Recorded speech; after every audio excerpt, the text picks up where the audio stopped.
ये है पार्ट 3। आपने पार्ट 2 और पार्ट 1 नहीं देखा तो मैंने डिस्क्रिप्शन में लिंक दिया हुआ है, तो उसे पहले देख लेना, जिससे आपको ये स्टोरी अच्छे से समझ आ जाएगी। चलो फिर वीडियो को स्टार्ट करते हैं। मैग्ना ने आस्था को उसका रूम दिखाते हुए बोला, सॉरी बस यही छोटा सा रूम था। लेकिन आस्था इतना खुश हो गया जैसे उसे कोई खजाना मिल गया हो। उसकी आंखों में आंसू आ गए और उसने कहा, ये मेरे लिए काफी है। उसने बताया, चर्च में हम सब एक छोटे से कमरे में रहते थे और अब मेरे पास खुद का कमरा होगा। फिर आस्था एक्साइटेड होकर अपना रूम को साफ करने लगता है। थोड़ी देर बाद आस्था और यूनो ने अपने चर्च के लिए एक लेटर लिखते हैं। यूनो अपने लेटर में अपने सक्सेस के न्यूज लिखता है, जो पढ़कर चर्च के सभी लोग खुश हो जाते हैं और पार्टी की तैयारी करते हैं। लेकिन आस्था की हैंडराइटिंग इतनी खराब होती है कि उन्हें समझ ही नहीं आता ये लिखा क्या है। फादर ने सिस्टर लिली को कहा, दुख इसमें क्या लिखा है? शायद उसने अपनी फेल के बारे में लिखा हो। लेकिन जब सिस्टर ध्यान से पढ़ती है तो बताती है कि आस्था भी पास हो गया है। ये सुनते ही चर्च के लोग सारे शॉक्ड हो जाते हैं, पर तुरंत ही खुश हो जाते हैं। अगली सुबह आस्था खुशी खुशी तैयार होकर बाहर निकलता है और गलती से खम्भे में टकरा जाता है। मैग्ना वहाँ आ जाता है और बोलता है, ठीक तो होना बच्चे, वैसे टेंशन मत लो, हमारा कैसर हर एक दिन बदलता रहता है, थोड़े दिनों में तुम्हें आदत लग जाएगी। इसके बाद मैग्ना आस्था को पूरे कैसल का टूर कराता है, जहाँ उसे किचन, बाथरूम और उन जगह के बारे में भी बताता है जहाँ पर लड़कों को जाना मना है। सबसे इंटरेस्टिंग बात तब होती है जब मैग्ना बेसमेंट में जाकर यामी के पैच दिखाता है और आस्था को बोलता है, अब इनकी देखभाल तुम्हें ही करनी है, अगर इन्हें कुछ भी हुआ तो यामी से तुम्हें नहीं छोड़ेंगे। जैसे ही आस्था पैट्स को खाना खिलाता है, वो आस्था को खाने लगते हैं। वो दोनों वहाँ से भाग जाते हैं और हॉल में रेस लगाने लगते हैं। लेकिन तभी उसके सामने एक लड़की आ जाती है, जो कल आस्था को ऊपर से देख रही होती है, और ये लड़की और कोई नहीं न्यूली होती है। मैग्ना कहता है, आस्था, इसने भी तुम्हारी तरह ही कल ही ब्लैक बॉयज को ज्वाइन किया है। आस्था आगे बढ़ते हुए न्यूली से हैंडशेक करने के लिए आगे बढ़ता है, लेकिन न्यूली हाथ मिलाने से इनकार कर देती है। तुम जैसे गरीब कीड़ों को किसने परमिशन दी मुझसे हाथ मिलाने की? ये सुनकर आस्था गुस्से से बोलता है, कीड़ा किसको बोल रही हो? तुम भी मेरी तरह ब्लैक बॉयज की मेंबर हो और हम एक टीम है। न्यूली गुस्से में आकर आस्था पर मैजिकल अटैक कर देती है, पर उसका निशान इतना खराब होता है कि वो अटैक जाकर मैग्मा को लगता है। मैग्मा उठता है और कहता है, मुझे क्यों मारा? मैंने तो कुछ कहा ही नहीं। न्यूली कहती है, मुझे तुम पसंद नहीं हो इसलिए। मैग्मा इरिटेट होकर बोलता है, तुम्हें पता नहीं कि सीनियर से कैसे बात करते हैं? न्यूली गुस्से से कहती है, मैं खुद आना नहीं चाहती इस कोड में, और अपने ब्लैक बुल्स का रोब उसके सामने उतार देती है। इसके बाद आस्था कैजुअली गार्डन में घूम रहा होता है, तभी उसके ऊपर सडनली वाटर अटैक होता है। आस्था सोचता है, अबे यार ये कहाँ से आया? थोड़े अंदर जाके वो देखता है न्यूली प्रैक्टिस कर रही होती है, लेकिन चाहे जितने भी प्रैक्टिस करे उसका निशान कभी ठीक ही नहीं होता। न्यूली की रॉयल फैमिली के लोग उसके हमेशा मजाक उड़ाते थे, क्योंकि वो अपने भाई बहनों से सबसे वीक थी। जब न्यूली पैदा हुई तो उसकी माँ तभी मर चुकी थी, और इसी वजह से सारे भाई बहन उससे ज्यादा नफरत करते थे। आशा छुपके से न्यूली को देख रहा होता है, तभी न्यूली उसे देख लेती है और सोचती है आशा भी अब उसका मजाक उड़ाएगा, इसलिए वो गुस्से से आशा पर अटैक कर देती है। लेकिन वो अपने मैजिकल पावर को कंट्रोल नहीं कर पाती और खुद ही अटैक में फंस जाती है। ब्लैक बुल्स के लोग भी बाहर आते हैं और देखते हैं न्यूली अपने ही मैजिक में फंस चुकी है। फिनर बोलता है, हमें जल्दी से कुछ करना होगा वरना न्यूली खत्म हो जाएगी, जिस पे यमी शांति से कहता है, हम कुछ भी नहीं कर सकते, अगर हमने मैजिक पावर इस्तेमाल की तो न्यूली को भी लग सकती है। फिनर घबरा कर पूछता है, तो अब क्या करें, कौन इसे बचाएगा? तभी न्यूली के अटैक से उड़कर आस्था सीधा यामी के हाथ में गिरता है। यामी हंसते हुए बोलता है, बिल्कुल सही टाइम पे आए हो तुम, मैं तुम्हें ही ढूंढ रहा था, चलो अब वहाँ ऊपर जाओ, अपनी तलवार से न्यूली के मैजिक को खत्म कर दो। आस्था परेशान होकर कहता है, वो तो ठीक है, पर मैं ऊपर कैसे जाऊंगा? यामी चिल्लाते हुए बोलता है, उसकी चिंता मत करो, और बिना किसी वार्निंग के यामी आस्था को ऊपर उछाल देता है। आस्था अपनी एंटी मैजिक तलवार से न्यूली के मैजिक को खत्म कर देता है और उसे बचा लेता है। जैसे ही वो दोनों नीचे गिरते हैं, फिनरल अपने मैजिक से उन्हें संभाल लेता है। यामी जोर जोर से हंसने लगता है, मुझे तुम पसंद हो लड़के। तभी न्यूली को होश आता है, उसे लगता है कि आस्था अब उसका मजाक उड़ाएगा कि वो अपने मैजिक को कंट्रोल नहीं कर सकती। लेकिन आस्था उसके पास आकर कहता है, मुझे यकीन नहीं होता, तुम्हारे पास इतनी ज्यादा मैजिक पावर्स है, अगर तुम इससे कंट्रोल कर सको तो तुम तो बहुत ही स्ट्रॉन्ग हो जाओगी। बाकी लोग भी न्यूली की तारीफ करते हैं और कहते हैं, टेंशन मत लो, हम सब तुम्हारी मदद करेंगे ताकि तुम अपने पावर्स को कंट्रोल करना सीख पाओ। न्यूली खुश हो जाती है क्योंकि उसे समझ आ जाता है कि ब्लैक बुल्स उसकी असली फैमिली से बहुत ही अच्छी है। आशा एक बार फिर न्यूली की तरफ हाथ बढ़ाता है और इस बार न्यूली उसका हाथ पकड़ लेती है और खड़ी हो जाती है। न्यूली को आशा थोड़ा पसंद आने लगता है, मतलब समझ रहे हो ना। वहीं दूसरी तरफ यूनो का एक सीनियर क्लाउस उसे बार-बार परेशान कर रहा होता है। वो यूनो के साथ बिल्कुल भी अच्छे से बात नहीं कर रहा था। ऐसा लगता है कि यूनो से वो बहुत नफरत करता है, लेकिन उसे ये पता नहीं कि आगे उसके साथ क्या होने वाला है। दूसरी तरफ ब्लैक बुल्स में आस्था का दूसरा दिन शुरू होता है, तो वह उठते ही वो सबसे पहले पूरी बेस को साफ करता है और उसके बाद सबके कपड़े धोता है, लड़कियों के भी। फिर वो यामी के पैट्स को खाना खिलाता है, जो अभी भी आस्था को खाने की कोशिश करते हैं। आस्था ये सब इसलिए कर रहा होता है क्योंकि वो अभी अभी ब्लैक बुल्स में ज्वाइन हुआ है, इस वजह से सब अपने काम उसे करवा रहे होते हैं। इसके बाद सब कैंटीन में ब्रेकफास्ट करते हैं। आस्था न्यूली से बोलता है, न्यूली तुम मेरी मदद क्यों नहीं करती, तुम भी तो फर्स्ट ईयर की हो। न्यूली गुस्से से कहती है, चुप रहो गधे, मैं क्यों करूँ ये सब, भूलो मत कि मैं एक रॉयल फैमिली की हूँ, मेरा नाम न्यूली सिल्वा है। आस्था इरिटेट होकर कहता है तुम्हारा नाम न्योली सिल्वा है, पिछले 50 बार तुम बोल चुकी हो, कम से कम थोड़ी तो मदद कर दे करो। फिर आशा मैग्मा को बोलता है मैग्मा सर अब तो मैं भी मैजिक नाइट बन चुका हूँ, पर मैजिक नाइट करते क्या है। मैग्मा गुस्से से बोलता है तुझे इतना नहीं पता कि मैजिक नाइट्स करते क्या है और तू मैजिक नाइट बनने चला था। आशा कहता है बताइए ना मैग्ना सर, मुझे नहीं पता, प्लीज बता दो। मैग्मा बोलता है तुम मेरे प्यारे आस्था, मैजिक नाइट्स का काम होता है हमारे किंगडम को सेफ रखना और लॉ और ऑर्डर को मेंटेन करना, और एक और बात हमें कभी कभी बुरे लोगों के साथ फाइट करनी पड़ती है और उन्हें खत्म भी करना पड़ता है, इसलिए हम मैजिक नाइट ज्वाइन करते हैं। इतने में चार्मी जोर जोर से रोने लगती है क्योंकि उसका खाना खत्म हो गया होता है। गुची आस्था से कहता है ओए आस्था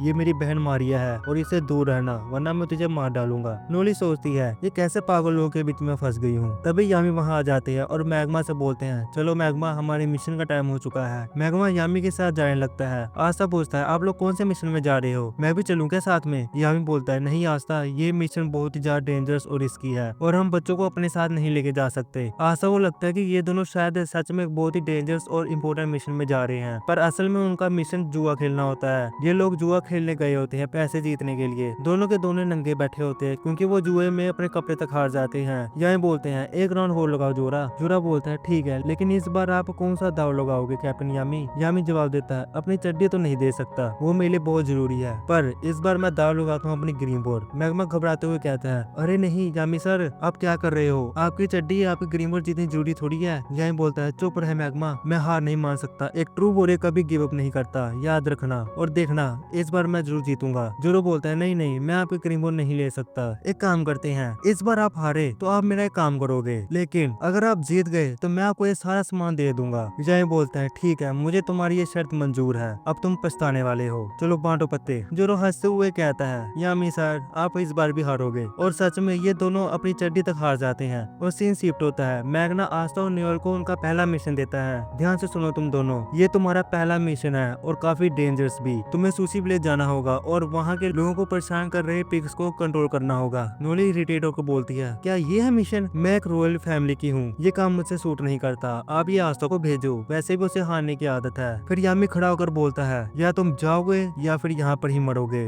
अब जल्दी से बताओ तुम्हारा क्या डिसीजन है। आस्था और न्योल मजबूरी से तैयार हो जाते हैं। मैग्ना कहता है चलो अपनी अपनी उड़ान के लिए तैयार हो जाओ। न्योली हेजिटेशन के साथ बोलती है लेकिन मैं जादू कंट्रोल नहीं कर सकती इसलिए मैं उड़ भी नहीं सकती, और उधर आस्था ही बोलता है मुझे तो मैजिक आता भी नहीं, मैं कैसे उड़ूंगा। तो मैग्मा बोलता है क्या तुम दोनों को उड़ना भी नहीं आता और तुमने एग्जाम पास कर लिया। मैग्मा गुस्से से ताना मारता है अब कोई और रास्ता नहीं है, मुझे भी साथ में जाना होगा। मैग्मा अपनी मैजिकल झाड़ू दिखाता है जिसका नाम क्रेजी साइक्लोन होता है। आशा मैग्मा से कहता है कि ये तो बहुत क्रेजी है, इसका नाम क्या है। मैग्मा कहता है इसका नाम है क्रेजी साइक्लोन, अब चुपचाप बैठो। मैग्मा दोनों को अपने झाड़ू पर बिठाता है और सुशी विलेज की तरफ जाने लगता है। रास्ते में आस्था पहली बार उड़ने के मजे ले रहा होता है और खुशी में झूमने लगता है। मैग्मा कहता है बैठ के पकड़ो वरना तुम गिर जाओगे। आशा न्योली को पकड़ लेता है। न्योली बोलती है गधे मुझे नहीं झाड़ू को पकड़ो। न्योली से गुस्से से धक्का मार देती है और आशा नीचे गिरने लगता है, लेकिन मैग्मा उसे गिरने से बचा लेता है। उधर सुशी विलेज में कुछ मैजिशियन पहले से ही वहाँ मौजूद होते हैं, तभी पिग्स उनके ऊपर हमला कर देते हैं, लेकिन मैजिशियन अपने आइस मैजिक से उन्हें आराम से पेल देते हैं और उनका कैप्टन उन्हें कहता है ये वही जगह है जहाँ पर मैजिकल स्टोन छुपा है, जाओ और उसे ढूंढो। और फिर एक मैजिशियन उस गाँव के ऊपर एक अजीब सा मैजिक चला देता है। आशा न्योल और मैग्ना गाँव के पास पहुँच जाते हैं, पर तभी एक पिग अचानक से आस्था के ऊपर अटैक कर देता है। न्योल उसे बचाने के लिए कोशिश करती है और अपना मैजिक चलाती है, लेकिन उसका निशाना खराब होता है और वो आस्था के ऊपर ही अटैक कर देती है। गुस्से में आस्था अपनी तलवार निकालता है और उसे एक ही बार में खत्म कर देता है। तभी और 3 पिग्स आ जाते हैं और आस्था कहता है अब पिग्स मुझे हराएंगे। आस्था मुस्कुराते हुए उन्हें खत्म कर देता है। न्योली मैग्मा से पूछता है तो इसी गाँव के मेयर ने आपको हराया था। मैग्मा कहता है हाँ, उसका नाम राया है और वो काफी होशियार भी है। जब मुझे मेरी पहली ग्रीन बॉम्ब मिली तो मैंने सोचा कि चलो इस विलेज में अटैक करते हैं और इनका राजा बन जाता हूँ, लेकिन राया सर ने मुझे